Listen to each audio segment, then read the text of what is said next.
Bienvenue dans votre émission La Voix de l'Environnement. La Voix de l'Environnement face à Raoul reçoit ce jour quelqu'un de très spécial. Il s'agit de son Excellence Eve Bazaiba. Elle est la vice-première ministre, ministre de l'Environnement et du Développement durable de la République démocratique du Congo.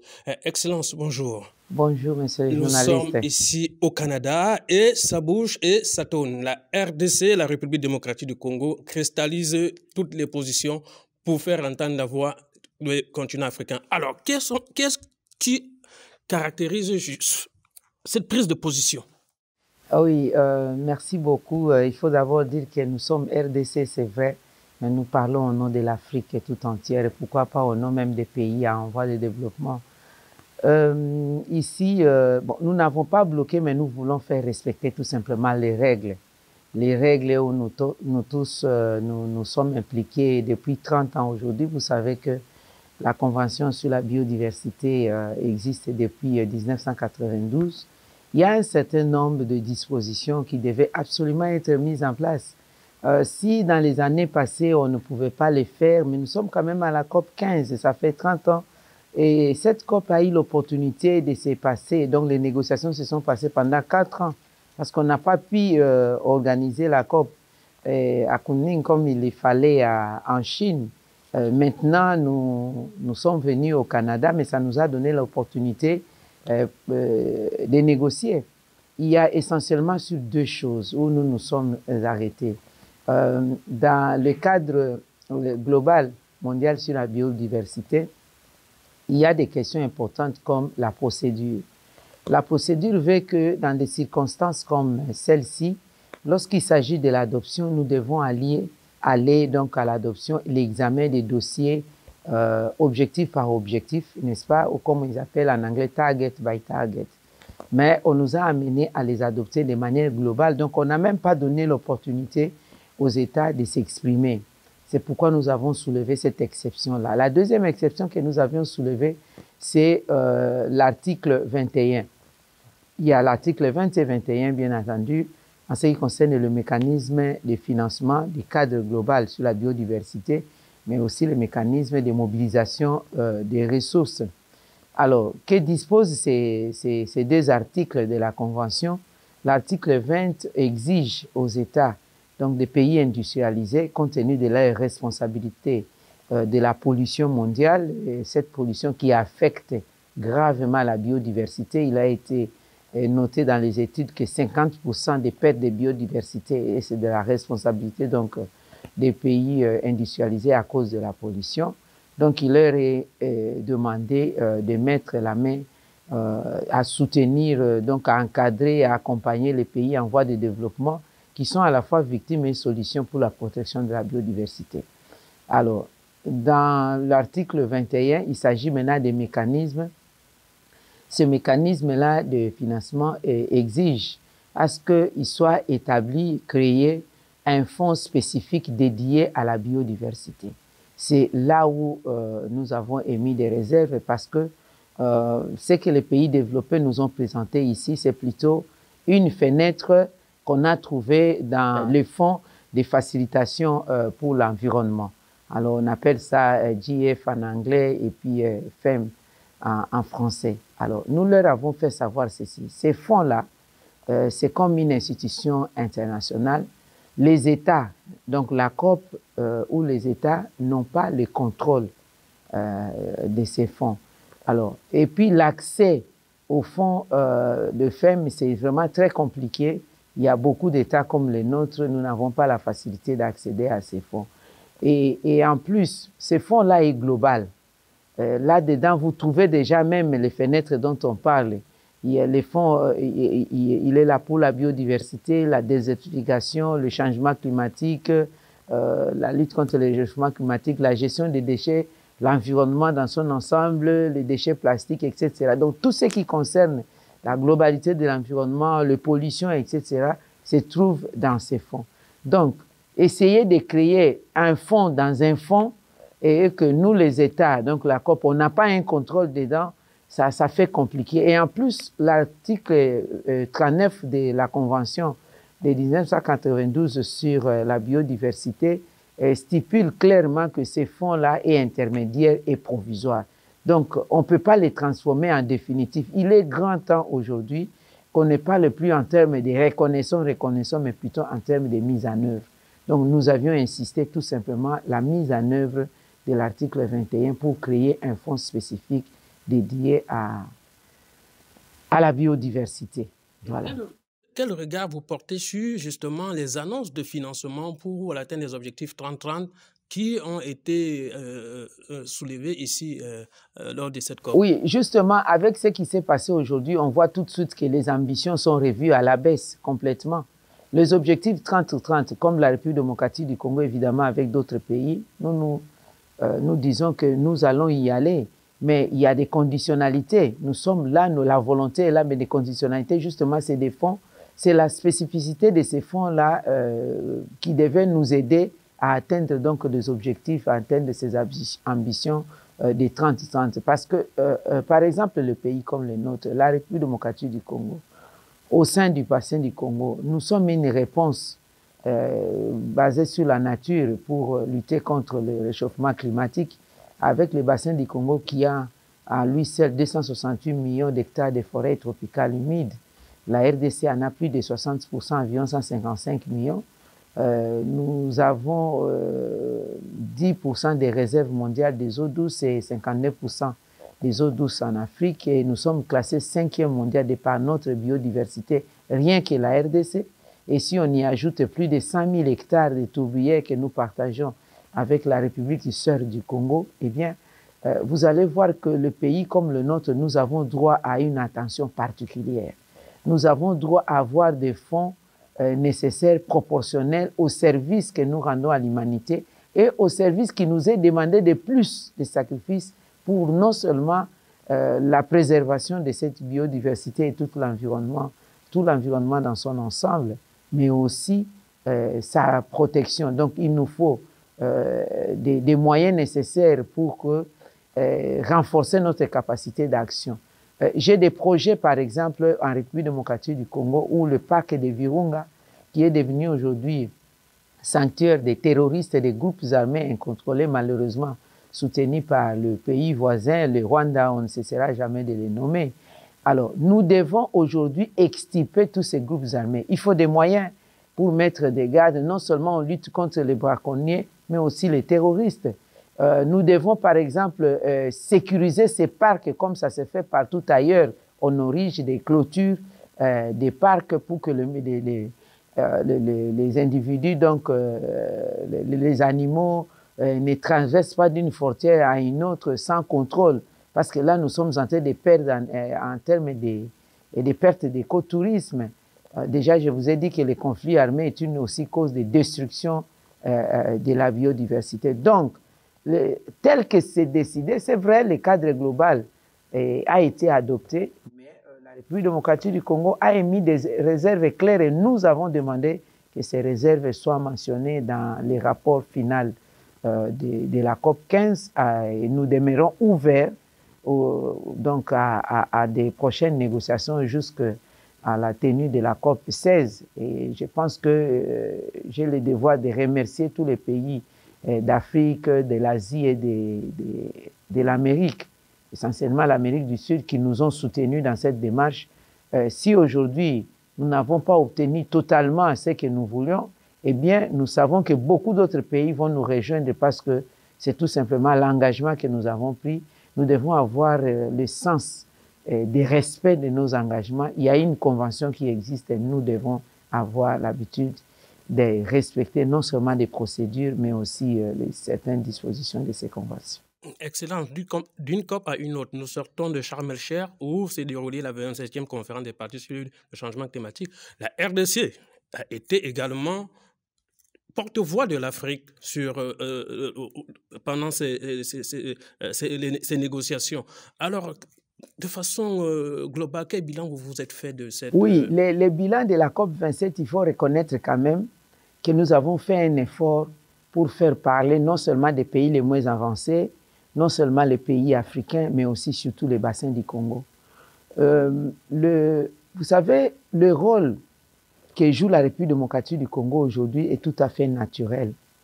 C'est logique. C'est vrai qu'on était un peu en arrière depuis un certain temps, mais là, nous sommes dans les comebacks dans notre diplomatie environnementale parce que le potentiel environnemental que Dieu nous a doté nous renvoie à une responsabilité.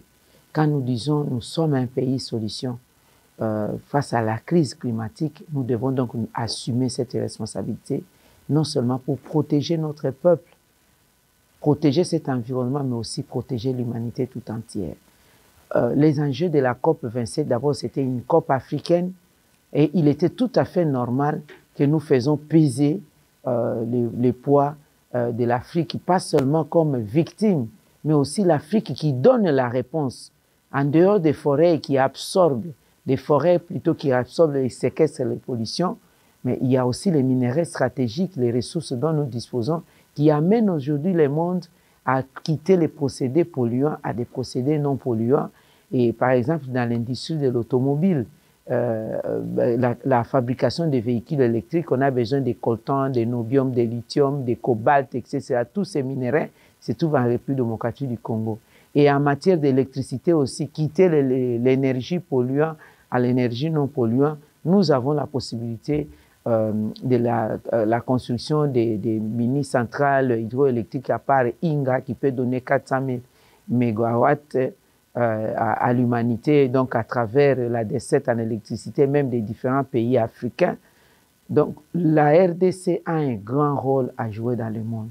Ces rôles-là, nous devons les faire partout. C'est pourquoi vous nous voyez toujours debout, sinon on rendra des comptes même devant Dieu pour dire je vous ai donné ces potentiels pour protéger les autres. C'est pourquoi nous nous sommes battus ensemble avec les Rainforest Coalition pour intégrer dans les décisions finales l'importance des forêts, l'importance des tourbières, de tous ces marécages qui constituent des stocks importants de carbone. Nous avons insisté aussi à la standardisation du prix de la tonne de carbone et sa révision à la hausse. Parce que la tonne de carbone, normalement, devait rentrer dans les marchés, dans la bourse. Ça ne peut pas être un marché noir où il n'y a pas de règles, n'est-ce pas? On ne paye même pas de taxes. Et chez nous, au sud, la tonne de carbone peut être vendue à 5 $ et au nord, la tonne de carbone à plus de 100 $. Alors que nous voulons la révision à la hausse du prix de la tonne de carbone pour que les pays là qui ne respectent pas leurs responsabilités, leur engagement depuis 13 ans aujourd'hui, de mettre 100 milliards de dollars américains sur la table pour accompagner les actions de lutte contre le réchauffement climatique, alors qu'eux, ils sont responsables, ils ne le font pas. Mais nous ne pouvons pas croiser les bras, bien que la responsabilité soit collective, mais les différencier. Nous ne pouvons pas croiser les bras. Nous disons, notre prix de la tonne de carbone, si elle est revue à la hausse, ça nous permet, cette marge-là, de financer nos propres projets d'adaptation et nos propres projets de préservation de l'environnement. Pourquoi pas booster aussi la solidarité avec les autres pays du monde, comme les pays insulaires, qui n'ont rien à donner, vu leur situation, mais qui n'attendent que la disparition. Nous ne pouvons pas accepter que ces pays disparaissent parce qu'il y a des populations qui sont là-dedans. Parce qu'aujourd'hui, si l'humanité a été en mesure de sortir de certaines crises, des pandémies, comme des pandémies, des pestes ou des grippes aviaires ou des Ebola ou des Covid-19 aujourd'hui, mais personne ne pourra sortir, en tout cas aujourd'hui, de la crise climatique si les pays insulaires, le niveau de la mer continue à monter tel que nous voyons aujourd'hui et personne ne saura mettre des digues pour protéger ces pays. Les seules digues que nous pouvons construire aujourd'hui, c'est la préservation des forêts qui sont capables d'absorber les CO2, les gaz à effet de serre. Cette digue qu'on peut mettre aujourd'hui, c'est de devoir valoriser nos ressources naturelles, notamment les minéraux stratégiques, pour laisser des procédés polluants aller vers les procédés non polluants, pour nous permettre de maintenir la température planétaire à 1,5 degré Celsius d'ici 2030 et pourquoi pas à carbone zéro d'ici 2050.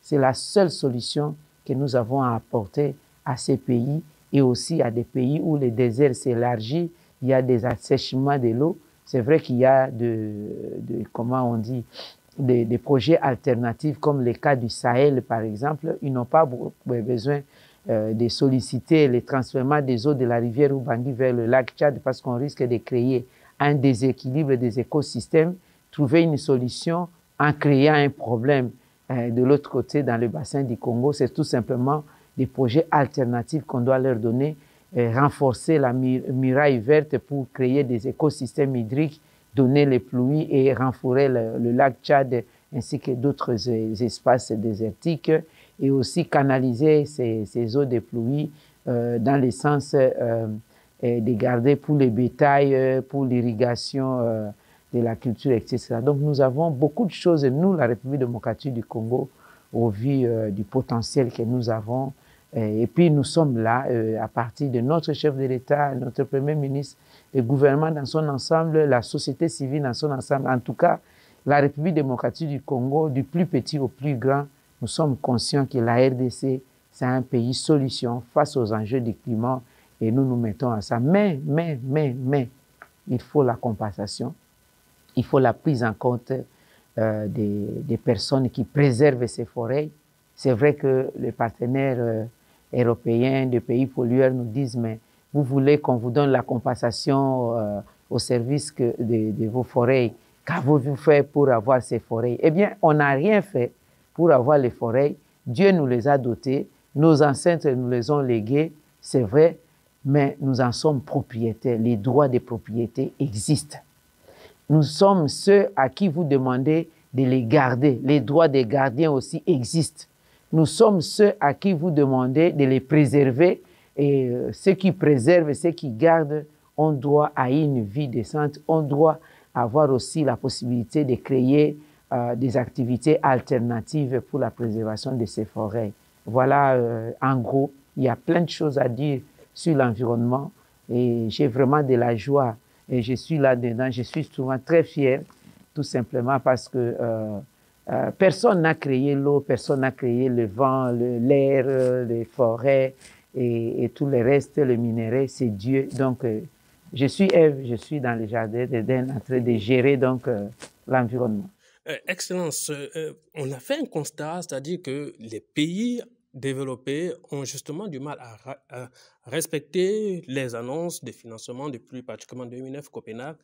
La RDC, la République démocratique du Congo, a pu organiser la PRECOP, dit-on, sur ses propres fonds. Alors, quel est le message que vous avez voulu donner? C'est dit, même si vous n'êtes pas là, on peut le faire? Oui, le message, c'est de dire, nous utilisons donc nos potentialités, nous utilisons la responsabilité. Je vous ai dit tantôt, le potentiel que nous avons, Dieu savait qu'il allait donner à la RDC, ce n'est pas par hasard. Alors, ces potentiels nous envoient à la responsabilité. Mon père me disait, est grand, c'est lui qui protège les faibles. Celui qui écrase les faibles n'est pas grand, n'est pas fort, mais il est lâche. Nous, aujourd'hui, avec ces potentiels, nous faisons un effort pour protéger l'humanité tout entière. Nous sommes pauvres peut-être en matière de technologie ou bien de l'outil technologique ou bien de l'expertise, mais potentiellement, environnementalement, nous sommes très riches. Nous avons montré donc notre responsabilité. On s'est battu, on a expliqué que nous sommes en mesure. Beaucoup n'ont pas cru à nous, que ce soit des États vraiment partenaires séculiers, partenaires techniques au développement. Des institutions n'ont pas cru à nous, mais nous avons, grâce à l'engagement du gouvernement de la République, organisé les travaux de la PRECOP et aussi grâce à la collaboration avec la République arabe d'Égypte, où le chef de l'État, le président Félix-Antoine Tshisekedi, m'avait envoyé comme envoyé spécial, déposé principalement sa lettre à son homologue, le président Abdel El Fattah Sisi, et puis il a accepté tout de suite. Nous avons tenu la PRECOP en 2 phases, et c'est la première fois dans l'histoire de l'humanité qu'un État, en matière de climat, réunisse les experts, les scientifiques. D'habitude, la GIEC s'organise elle-même, mais là, c'est l'État sur fonds propres. Nous les avons invités et sur terrain à la biosphère de Yangambi, dans la province de la Chopo, et là où ils ont eu la possibilité de voir l'environnement sur grande nature et les forêts tropicales humides, et le majesté fleuve Congo avec toute sa biodiversité, avec toute sa splendeur.